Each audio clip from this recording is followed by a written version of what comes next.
안성환의 시사야.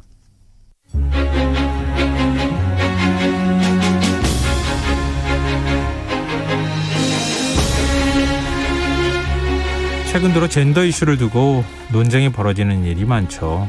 도쿄올림픽에서 3관왕에 오른 양궁 대표팀 안산 선수가 쇼컷을 했다는 이유로 페미니스트가 아니냐 이렇게 공격했던 사례가 대표적인데요.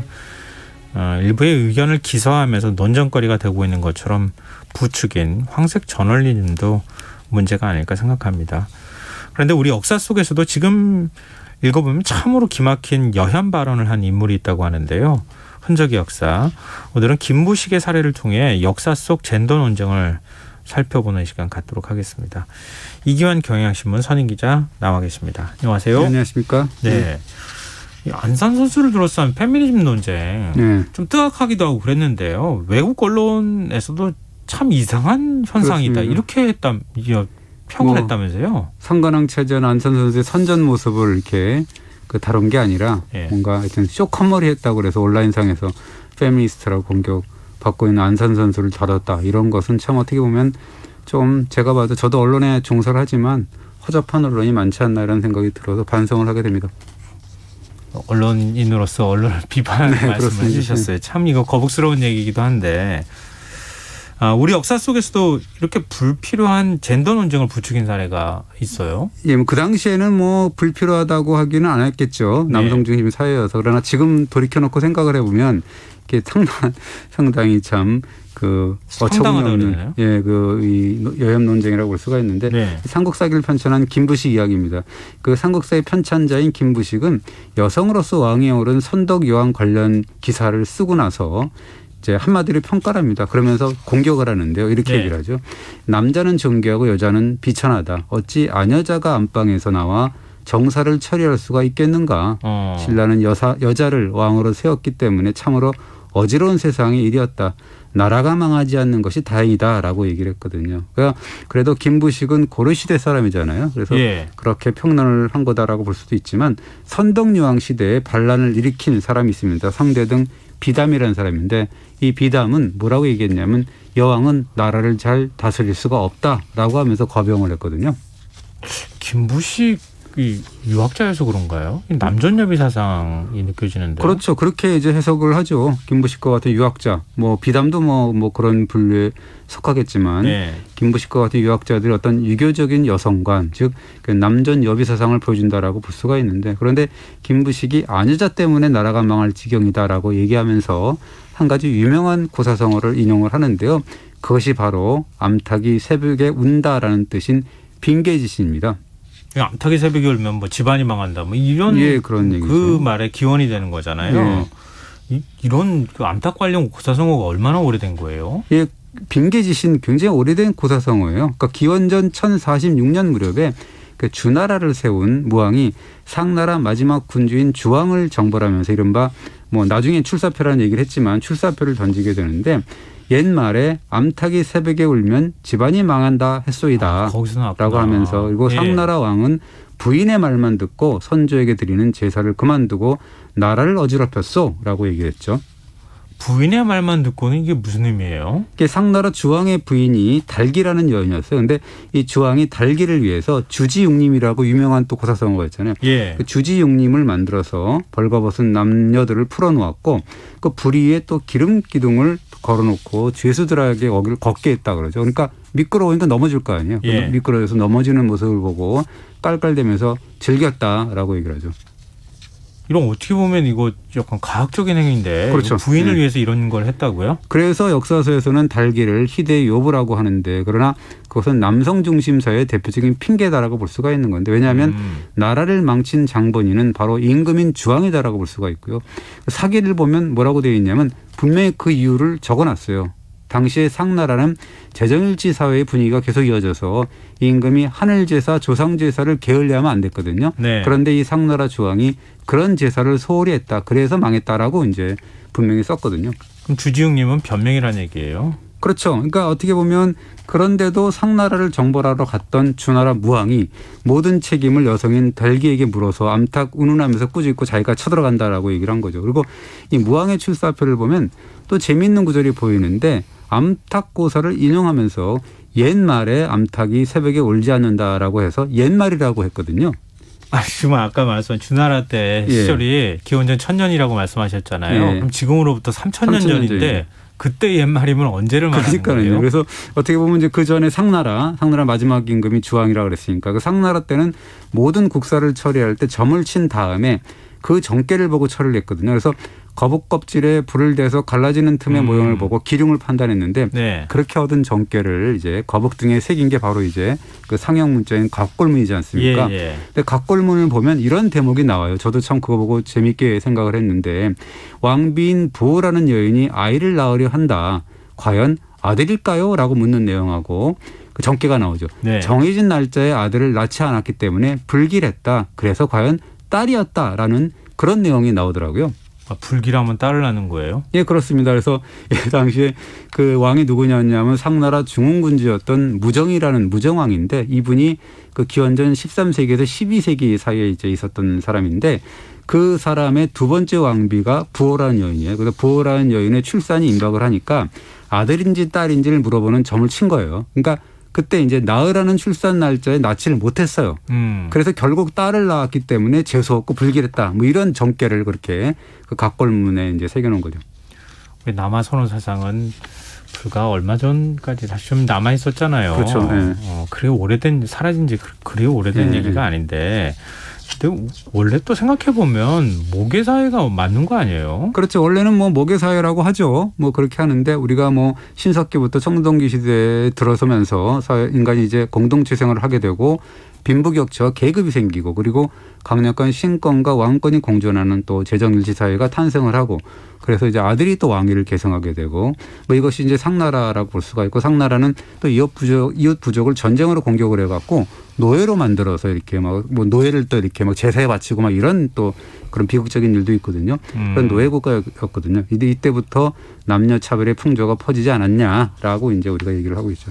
남아선호나 남존여비 사상이 아무리 있다 하더라도 재수없다, 불길하다.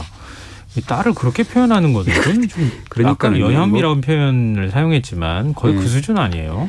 뭐 전국시대 사상가 그러니까 한비자라는 분이 있는데 이분이 이렇게 얘기를 하더라고요. 그러니까 아들을 당대 분위기를 얘기를 하는 거죠. 그러니까 아들을 낳으면 서로 축하해주고 딸을 낳으면 죽였다라고 증언을 하는데 이건 뭐 차별 단계가 아니라 여혐이 아니라 아예 그냥 여자아이를 죽여버렸다라는 거고 그러니까 우리가 성인이라고 추앙을 하는 공자님도 이렇게 얘기를 하죠. 여인과 소인은 길들이기가 힘들다라고 어떻게 보면 굉장한 여혐 발언을 했죠.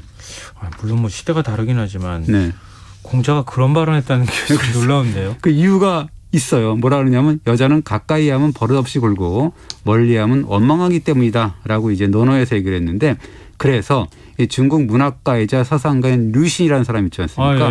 류신이 이렇게 공자님을 비아냥대죠. 아니 공자님이 말씀하신 여자 속에는 공자님의 어머니는 안 계셨냐라고 이제 얘기를 하는데요. 그리고 또 이제 우리가 얘기하는 경국지색이라는 말이 고사성을 들어보셨죠? 엄청난 미인이라는 얘기잖아요. 그렇습니다. 여성의 빼어난 미모가 나라를 기울게 한다라는 건데요. 이것이 또 2000년 전에 한나라 무제 때 나온 또 뿌리 깊은 고사성어예요. 왜냐하면 당대 음악가인 이연년이라는 사람이 황제 앞에서 춤을 추면서 노래를 했는데 그 노래 내용이 이렇습니다.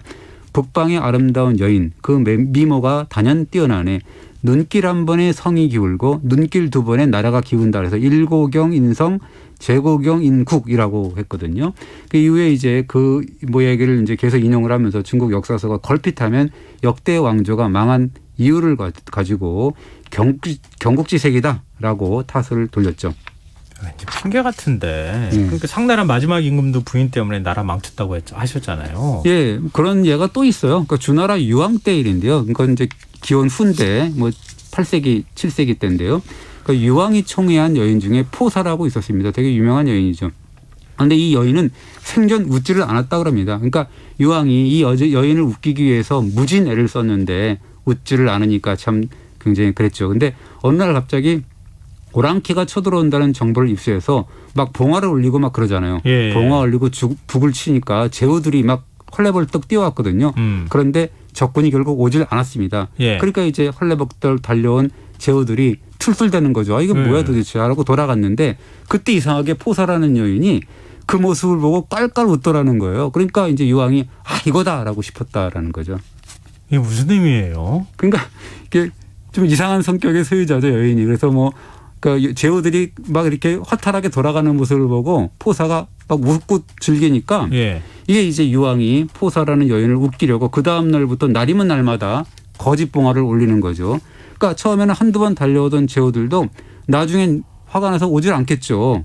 그러니까 이제 나중에는 진짜 오랑캐를 끌어들인 반란이 일어났거든요. 왕이 이제 진짜로 봉화를 올렸는데 아무도 오지 않았다는 거죠. 그래서 이 주나라가 그때부터 급속도로 쇠락하게 됐는데 그것이 서주 시대를 마감하고 동주 시대로 접어드는 그런 계기가 되는 사건입니다.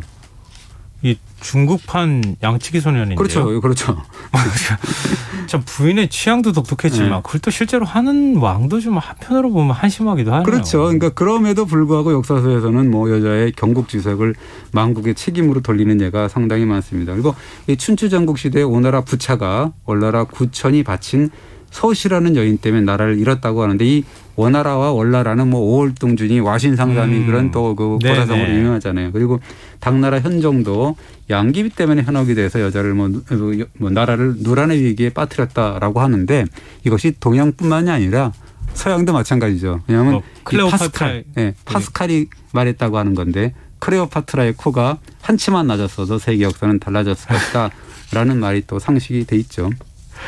이 검증을 한번 해보면 어떨까 네. 싶은데요. 여성들이 나라를 다스렸을 때는 어땠습니까? 그러니까 이제 우리가 김부식이 아녀자 정치 때문에 나라가 망할 지경이었다라고 한 선덕여왕의 경우를 보면 뭐 우리가 잘 아는 선덕여왕의 세 가지 지혜는 알잖아요. 선덕여왕 직위삼사라 해서 당나라가 보낸 나비 없는 족자를 보고 뭘 안에 향기가 없을 것을 예측한 것. 그리고 연못에 개구리가 오는 것을 보고 역은곡에 매복한 백제군의 존재를 알아챈 것.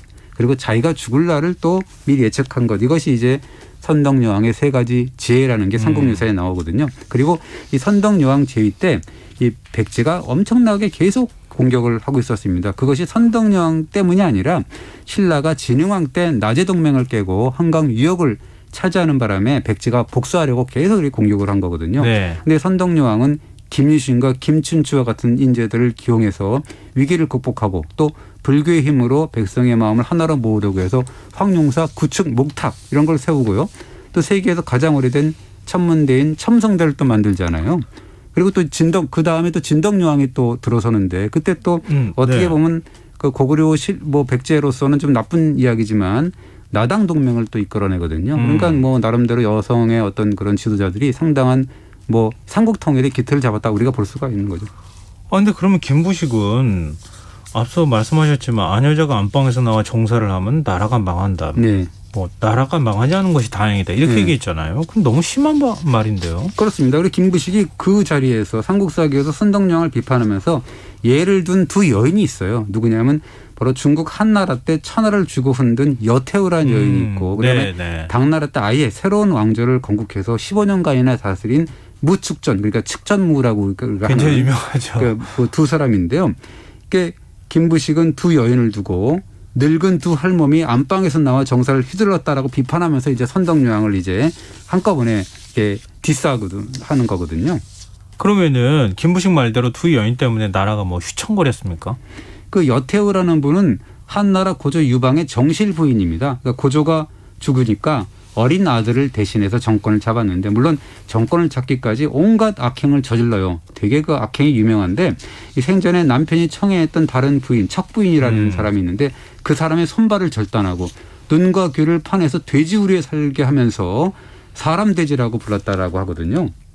지금 들어도 너무 잔인한데요. 뭐 그런 점이 비판을 받는 거죠. 그러나 이 여태우의 시대, 여태우가 통치했던 시대는 한나라 역사를 통틀어서 가장 태평한 시대로 꼽힙니다. 그래서 그 사기를 쓴 역사가 사마천은 이와 같은 여태우의 비정한 정치와 정권력을 맹 비판하면서도 한편으로는 칭찬을 아끼지 않았는데요. 이렇게 씁니다.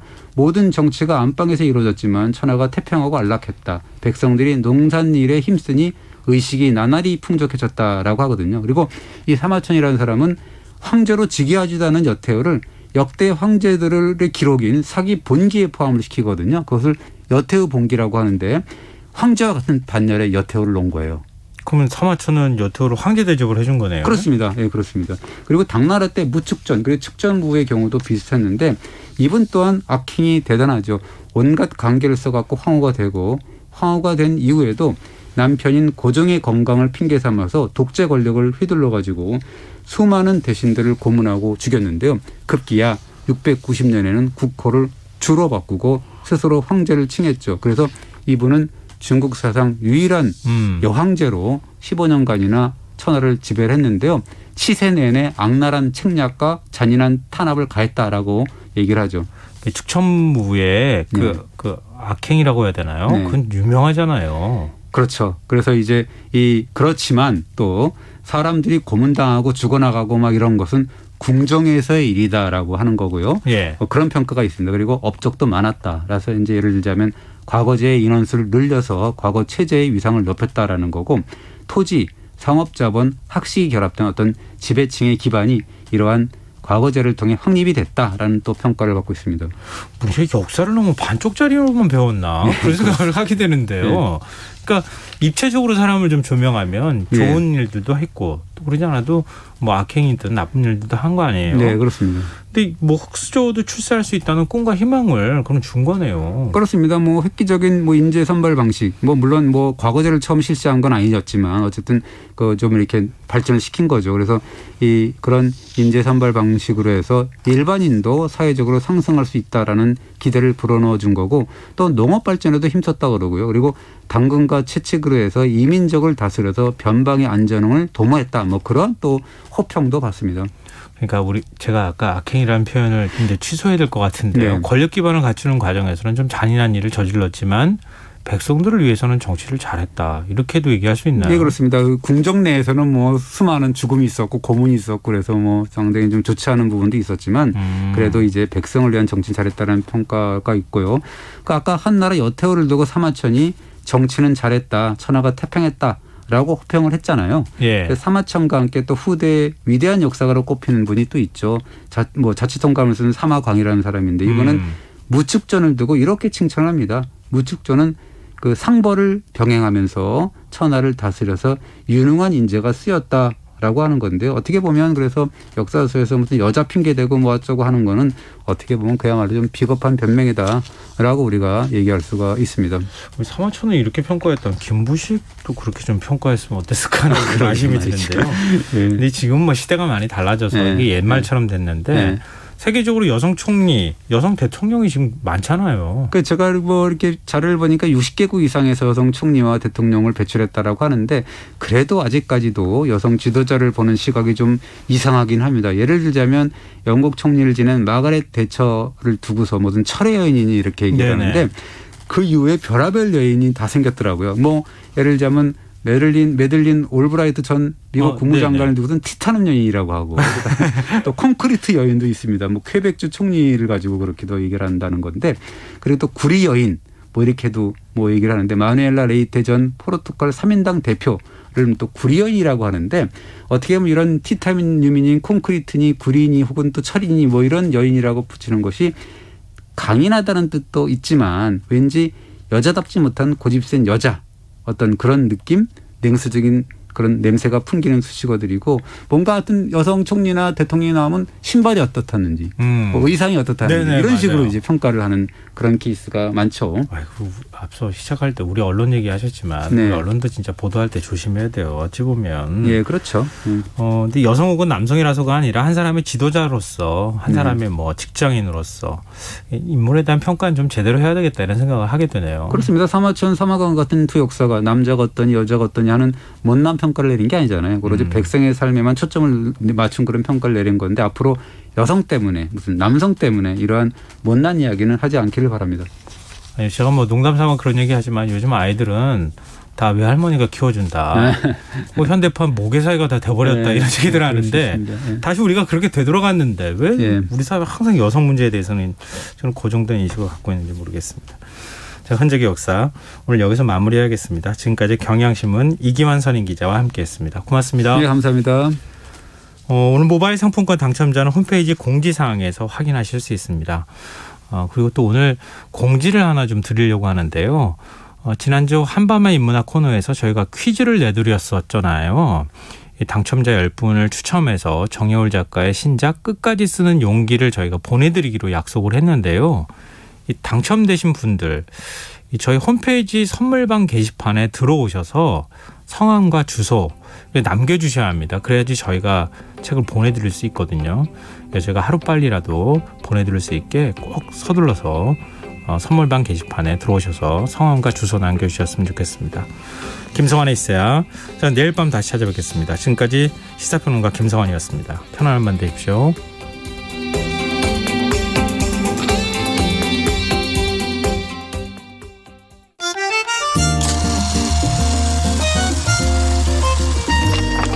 백은하의 영화관, 정여울의 도서관.